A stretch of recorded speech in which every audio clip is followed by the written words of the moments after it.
Mbak Rizka. Selamat pagi menjelang siang, Bapak dan Ibu, rekan-rekan semua. Ini tadi setelah Mas Firsan agak dahinya berkerut sepertinya ya, karena bahasannya krisis dan ada konsep-konsep, tapi yang akan saya bawakan sesungguhnya sangat praktikal, sangat praktis, sangat mudah.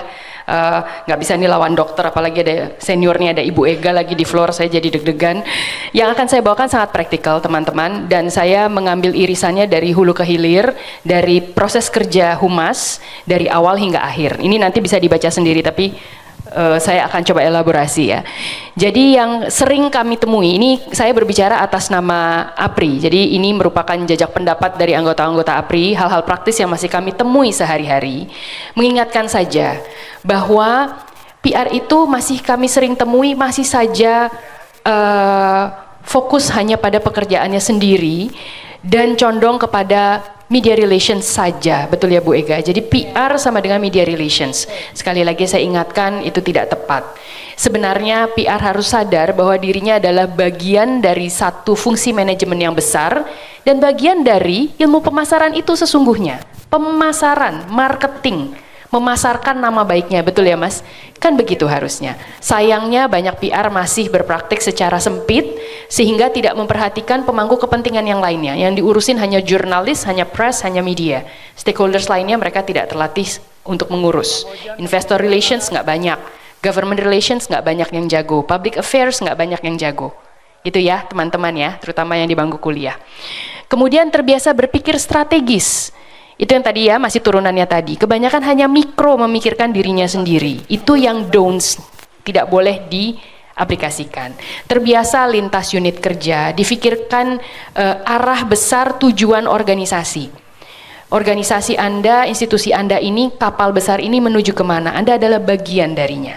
Yang Anda kerjakan harusnya tidak hanya sebatas atau hanya fokus pada pekerjaan sehari-hari saja, tapi lihat payung besarnya. Kemudian nomor 3, yang juga kami sering temui kelemahannya adalah humas ini Mbak Rizka, banyak yang pemahaman sektornya kurang.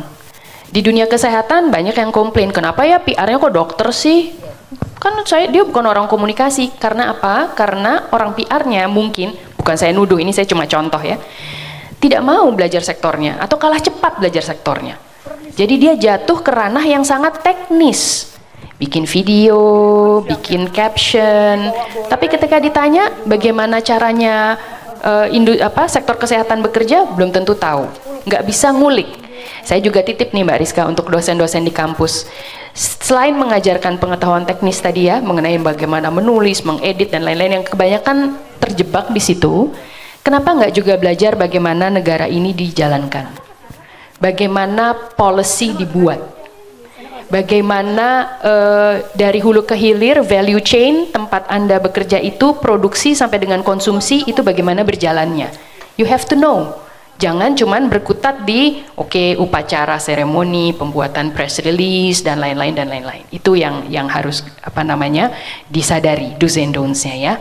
Kemudian biasakan merujuk pada data dan rasional yang kukuh sebelum bekerja. Ini yang selalu kita gadang-gadang ya, mempromosikan juga pengukuran dengan framework yang direkomendasikan oleh AMEC atau pengukuran-pengukuran indikator keberhasilan lainnya yang mungkin dekat dengan business performance, yang mungkin dekat dengan sales. Jangan takut gitu, jangan takut untuk menyeberang sampai ke sana gitu. Jadi jangan hanya berhenti di tataran output, tapi go beyond. Itu menurut kami ya. Dan ini berarti juga teman-teman PR harus mau invest untuk riset. Betul ya Bu Ega? Kalau tidak, nggak ada biaya untuk betul-betul riset market. Terakhir itu resultnya apa? Ya seperti nembak panah, lepas, hilang, terus nggak kelihatan. Itu yang masih jamak terjadi. Oke, dibikin planning, oke dibikin indikator pencapaian, tapi ketika tes lagi post testnya, nggak ada uangnya untuk ngecek ke market atau ke audiens yang begitu luas. Katakan segmen tertentu pun cukup luas kan, tetap harus butuh biaya. Oke, kemudian berikutnya tadi Mas Agung sudah mengatakan memiliki kemampuan secara kreatif dalam memanfaatkan berbagai media atau platform baru. Sekarang ini multi channel, sangat kompleks, sangat mix ya teman-teman ya. Channel udah banyak sekali, ada yang namanya homeless media, paham ya? Ada yang namanya ya independent newsroom dan lain-lain, ada yang namanya kelompok kelompok lepas tapi newsmaker sebetulnya. Nah, itu bagaimana caranya kita bekerja dengan mereka? Jadi jangan hanya fokus pada media massa konvensional. Karena media massa konvensional harus diakui mungkin space-nya agak shrinking saat ini.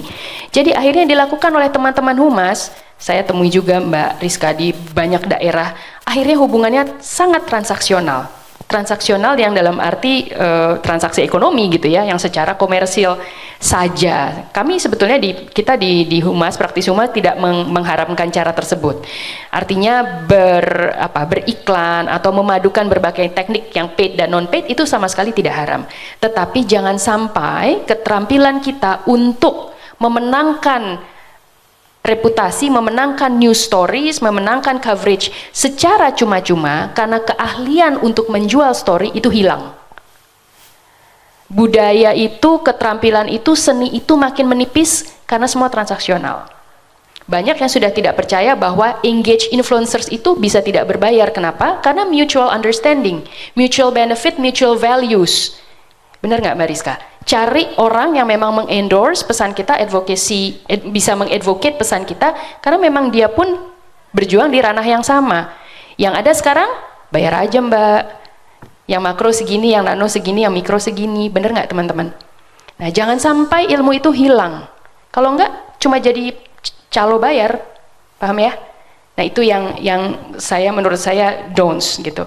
Itu tetap harus ada, harus tetap ada praktik yang menurut saya natural ala PR dan memang genuine sehingga betul-betul terjaga. Kemudian memelihara keterampilan menulis Mbak di kampus. Ini juga sebenarnya sepele kedengarannya tapi juga mulai menipis. Kenapa? Saya pun di kantor ya juga mengalami adik-adik yang muda-muda di kantor. Karena tadi disrupsi media sosial, kebanyakan nulis pendek mas-mas. Ketika saya minta tolong bikinin draft untuk policy brief ini, tolong white paper ini nggak bisa. Karena kebiasaan hanya nulis keep it simple and short, pendek-pendek, caption, tolong diurai, tolong dielaborasi, tolong conceptual thinkingnya dibuka, jadi lemah. Nah, jadi do-nya adalah tolong tetap latih keterampilan menulis, karena itu basic, berbahasa Indonesia yang baik dan benar, atau Inggris yang baik dan benar, dan jangan hanya fokus pada informasi yang bites terus. Tahu bahwa di dunia luar trennya begitu, mudah dibaca informasi, tapi jangan hilangkan keterampilan dalam menulis yang baik dan benar. Kemudian nomor 7 mungkin bisa saya lewatkan karena tadi udah dibahas ya. Kemudian yang ke-8, PR juga menurut kami berani menjangkau komunitas secara langsung. Juga tidak banyak yang terampil teman-teman. Kebanyakan, mohon maaf apalagi di daerah mungkin ya, atau mungkin di instansi yang sangat birokrasinya sangat kuat gitu ya Mbak Rizka, itu akhirnya PR-nya sangat intrinsik, sangat inward looking. Yang dikerjakan itu banyak ke protokol internal dan boleh dikatakan serving terhadap pimpinan organisasi. Tapi ketika diminta untuk tolong pelihara komunitas sana di tingkat tapak, kehilangan keahliannya, kehilangan gripnya, karena terbiasa bekerja mungkin di kantor pusat, di balik meja, fokus pada pimpinan, tapi ketika menghadapi audiensnya dia lupa, audiens saya itu yang mana ya, udah nggak pernah lihat wajahnya. Semua pakai channel, semua pakai sarana. Itu juga saya merasakan, banyak yang kehilangan gripnya itu. Padahal berhubungan langsung dengan komunitas, menjaga loyalitas mereka, memobilize, menggemburkan hubungan secara langsung itu, that's very very important. Gitu ya teman-teman. Banyak yang mengangguk-angguk, mudah-mudahan mengerti nih. Nanti prakteknya mungkin tidak segampang saya ngomongnya. Kemudian pandai menyesuaikan diri untuk tadi ya, diulang di poin pertama, mendorong tujuan organisasi secara makro. Jangan takut bahwa PR itu bisa berfungsi dorong terus sampai ke perubahan perilaku, sampai konversi, sampai ke pembelian, betul ya Mas? Karena dia bagian dari fungsi marketing. Jadi jangan cuman berhenti takut parno, gue kan cuman raising awareness doang, tugas gue hanya awareness raising. Enggak, itu tuh semua satu bagian. Yang namanya reputasi, tadi Mas Firsan kan chartnya berdampak pada bisnis, kelangsungan usaha. Kalau non-profit ya berarti kelangsungan berjalannya organisasi tersebut tidak terancam. Nah jadi go beyond itu. Gitu, pertahankan perspektif bahwa PR bukan cuman sekedar nganterin sampai di ujung, tapi bisa nendang lebih jauh. Udah banyak sekarang teori dikembangkan, SBCC, apalagi risk communication, hal-hal yang bisa mendorong perubahan perilaku. Jadi pelajarilah hal-hal itu. Kemudian yang terakhir, ini sebenarnya kaitannya sama Mas Firsan, biasakan Yang do-nya adalah biasakan melakukan analisis risiko secara rutin, analisis risiko, analisis isu. Saya belajar dari Mas Firsan, berlatih manajemen krisis sampai dengan manajemen pemulihan. Yang kerap dilupakan adalah manajemen pemulihannya seringkali. Jadi krisis dilewati, tapi nggak pernah punya apa istilahnya Mas, business recovery atau sustainability project, program setelahnya, strategi sebelahnya gitu. Jadi banyak juga yang menganggap penyelesaian krisis itu seinstan hanya sekedar keluarin press release, pengumuman ke wartawan, padahal sama sekali bukan itu problemnya, sama sekali nggak perlu keluar misalnya, hal-hal kayak gitu tuh kurang diulik. Jadi masih kami lihat di tahun segini Mbak Rizka itu masih banyak yang seperti itu. Jadi kami juga menyadari bahwa gap praktis antara rekan-rekan yang mungkin di Jakarta dengan yang di luar Jakarta di APRI ini, kami melihat memang ada kesenjangan itu dan tugas kita semua untuk lebih mengedukasi supaya paham do's and don'ts-nya. Mudah-mudahan itu cukup mencakup 10 menit. Oh udah sampai 0 lewat ya, minus. Nggak apa-apa, nggak apa-apa. Minusnya di saya aja.